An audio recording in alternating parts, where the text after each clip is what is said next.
जिल्हा परिषद आणि पंचायत समितीची निवडणूक होऊ घातलेली आहे आणि या जुन्नर तालुक्यामध्ये अनेक ठिकाणी विविध जे आपले कार्यकर्ते आहेत ते उमेदवारीसाठी इच्छुक आहेत. त्यात पश्चिम पट्टा जुन्नर तालुक्याच्या पश्चिम पट्ट्यामध्ये वातावरण अत्यंत तंग आहे.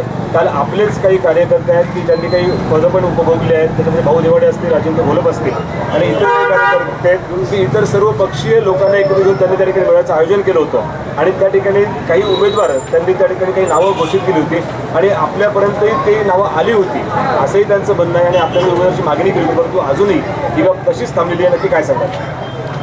जुन्नर तालुक्यामध्ये पूर्णपणे राष्ट्रवादी काँग्रेस पक्षाकडं प्रत्येक गटामध्ये इच्छुक उमेदवारांची संख्या जास्त आहे. कारण राष्ट्रवादी काँग्रेस पक्ष ह्या जुन्नर तालुक्याला भविष्याच्या दृष्टिकोनातून चांगल्या पद्धतीने घेऊन जाऊ शकतो आणि विशेषतः अजितदादा पवार यांच्या नेतृत्वावर विश्वास म्हणून इच्छुकांची संख्या जास्त आहे. पण पक्षाच्या काही प्रक्रिया आहेत त्यानुसार प्रत्येक गटातले इच्छुक उमेदवार जे आहेत त्यांना भेटण्याचा प्रयत्न मीसुद्धा केला आहे, सन्मान्य अजितदादा पवार साहेबांनी केला आहे आणि त्यानंतर काही नवीन इच्छुक पण आता शेवटपर्यंत ते झालेले आहेत. तर पक्षीय पातळीवर पण ज्या ज्या गटामध्ये ज्या ज्या उमेदवारांचं प्राबल्य असेल आणि जे उमेदवार निवडून येण्याच्या क्षमतेवर ती त्या मतदारसंघाची परिस्थिती असेल आणि सर्वांना विश्वासात घेऊन हा निर्णय प्रत्येक गटाचा हा घेतला जाणार आहे. शेवटी एखादा उमेदवार निवडत असताना इतर उमेदवारांची पण मदत त्या उमेदवाराला असणं अपेक्षित आहे आणि म्हणून एकत्रित पद्धतीने एक उमेदवार जर प्रत्येक गटामध्ये सर्वांच्या अनुमतीने जर निघाला तर तो विजय झाल्याशिवाय राहणार नाही. सर्वांना विश्वासात घेऊन सर्वांना एकत्रित करून येत्या काही दिवसामध्ये अजितदादा पवारसाहेब हा निर्णय घेणार आहेत. सध्या ते पुणे आणि पिंपरी चिंचवडच्या महानगरपालिकेमध्ये बिझी आहेत. अजूनही जिल्हा परिषदची निवडणूक जाहीर झालेली नाही. जिल्हा परिषद आणि पंचायत समितीची निवडणूक जाहीर झाल्यानंतर त्यानंतर त्या गटातल्या लोकांना एकत्रित घेऊन बसून सर्वांना विश्वासात घेऊन तदनंतरच राष्ट्रवादी काँग्रेस पक्षाचा उमेदवार जाहीर होईल. अजूनही आजपर्यंत म्हणजे अद्याप आज तारीख किती आहे? आज आहे 3 जानेवारी, संध्याकाळचे 7 वाजलेले आहे.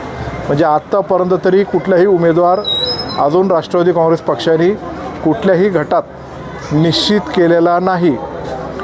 कोणाला उमेदवारी आहे असं जाहीर केलेलं नाही, त्याच्या कानातसुद्धा सांगितलेलं नाही.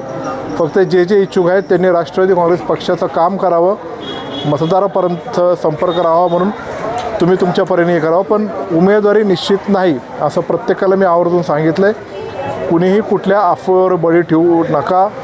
यांनी याला सांगितलं, त्याने सांगितलं. काही मंडळी तर डायरेक्ट अजितदादा पवारांपर्यंत पण गेले, त्यांच्याबरोबर त्यांनी फोटो काढले आणि आम्हाला आता उमेदवारी निश्चित झाली असं कुणीही काही समजू नका. म्हणून अजितदादा पवारसाहेब निवडणूक जाहीर झाल्यानंतर जेव्हा वेळेत येतील तेव्हा त्यांच्याकडे जाऊन ती उमेदवारी निश्चित होणार आहे आणि त्यानंतर अधिकृत घोषणा जिल्हा पातळीवरून स्वतः दादा करतील आणि त्यानंतर ती उमेदवारी निश्चित मानली जाईल. माझी राष्ट्रवादी काँग्रेस पक्षाच्या प्रत्येक घटक जो आहेत ज्यांनी पक्षाच्या माध्यमातून जी पदं भोगली असतील, जे पदाधिकारी असतील, ज्यांनी राष्ट्रवादी काँग्रेस पक्षाचा लाभ घेतलेला आहे अशा प्रत्येक व्यक्तिमत्वाला विनंती आहे, प्रत्येकाला आव्हान आहे, अजितदादा पवारसाहेब जो निर्णय घेतील तो सर्वांनी तो मान्य करायचा. शेवटी सगळ्यांचंच सगळं एकत्रितरित्या मान्य होऊ शकणार नाही. म्हणून अजितदादा जो निर्णय घेतील तो सर्वांनी अंतिम मानून त्या उमेदवाराच्या पाठीमागे भक्कमपणे आपण सर्वांनी उभं राहावं अशी मी सर्वांना नम्रतेची विनंती करतो. राष्ट्रवादी काँग्रेसची जिल्हा परिषद पंचायत समितीसाठी जुन्नरमधनं काही युती होण्याची शक्यता आहे? नक्कीच. राष्ट्रवादी काँग्रेस पक्ष, शरदचंद्र पवार पक्ष आणि राष्ट्रवादी काँग्रेस पक्ष जे अजितदादा नेतृत्व करतायत त्या पक्षाची आघाडीची चर्चा चालू आहे. त्यासाठी आपले खासदार अमोल कोल्हे ते पण पुणे पिंपरी चिंचवडच्या निवडणुकीमध्ये बिझी असल्यामुळे येत्या 2 दिवसामध्ये ते येणार आहेत.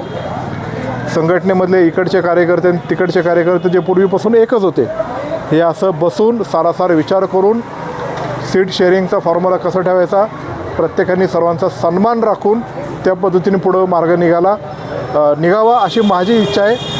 डॉक्टर साहेबांची पण इच्छा आहे, पण त्याच्यासाठी सर्वांना एकत्रित घेऊन विश्वासात घेऊन तो पुढे जाण्याचा आमचा प्रयत्न राहणार आहे. काँग्रेस पक्षाबरोबरची काय भूमिका असेल मी ते मला नाही माहिती. काँग्रेस पक्षाची काय भूमिका असेल किंवा शिवसेना काँग्रेसची काय भूमिका असेल तर ते फर्स्ट आमचा अलायन्स जे आहे ओरिजिनल राष्ट्रवादी शरदचंद्रजी पवार साहेब असतील आणि मी असेल तर आम्ही एकमेकांशी बोलणार आहे आणि त्याच्यानंतर पुढचे निर्णय ठरवू. कारण पक्ष खूप आहेत. भारतीय जनता पार्टी आहे, शिवसेना शिंदे गट आहे, शिवसेना उद्धव बाळासाहेब ठाकरे आहेत, काँग्रेस आहेत, राष्ट्रवादी काँग्रेस आहे, राष्ट्रवादी शरद पवार आहेत, RPI आहे, मनसे आहे.